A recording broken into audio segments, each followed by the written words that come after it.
Welcome everybody to another episode of Weekend Wanders. We're in Moab, late summer 2021.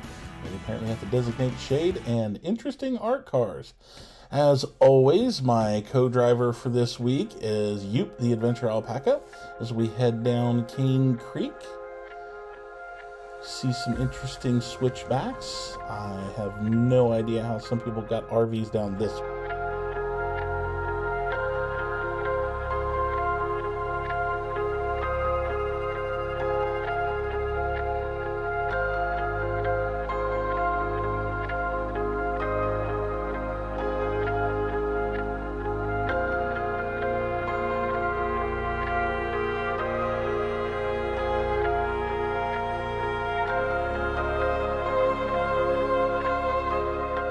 We made sure to keep a look out for any inclement weather. There had obviously been some flash flooding in the area a couple weeks prior to my visit. Several of the roads appeared to have been bulldozered through, and some of the YouTube channels I'd seen after I had returned home showed that there had been some significant flooding and a lot of people got stranded.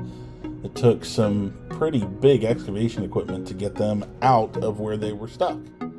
We finally made it to the turnoff where Chicken Corners via Hurrah Pass. The road up through Hurrah Pass was technical and a lot of fun.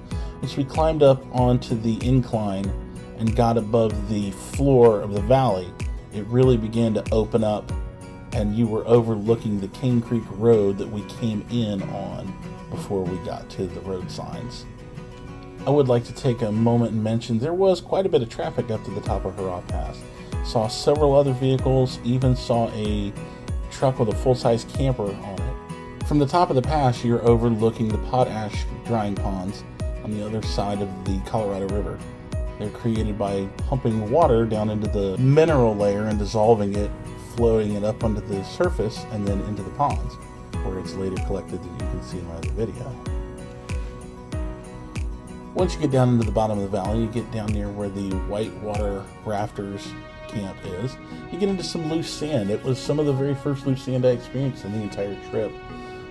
Not deep enough to really get you bogged down if you're paying attention, but the sharp right-hand turn and uphill climb to get up into the upper part of the valley definitely was tricky. We ended up over at the actual Chicken Corners road sign. From there we ended up with a nice, slightly bumpy, but mostly flat drive over to the Colorado River as we headed towards actual Chicken Corners.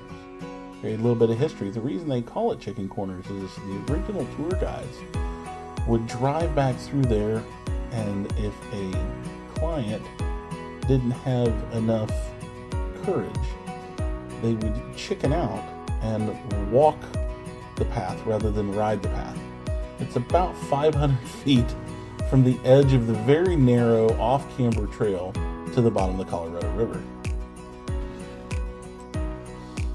Leaving Chicken Corners coming back up to Hurrah Pass was pretty uneventful until I got into some of the switchbacks and really wished I had had an actual spotter or at least a forward-looking camera.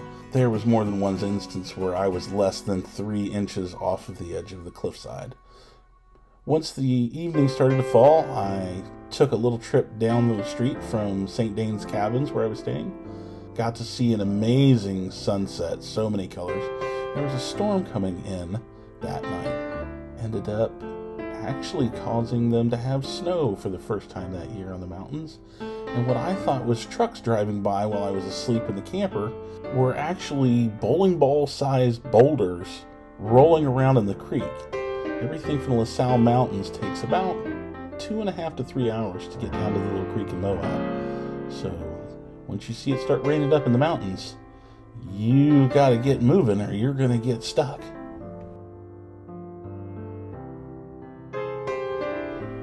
I ended up being pretty lucky that I got up to the top of the pass and was able to overlook Moab just as the sun went down and got nice and dark. Thanks everybody for watching.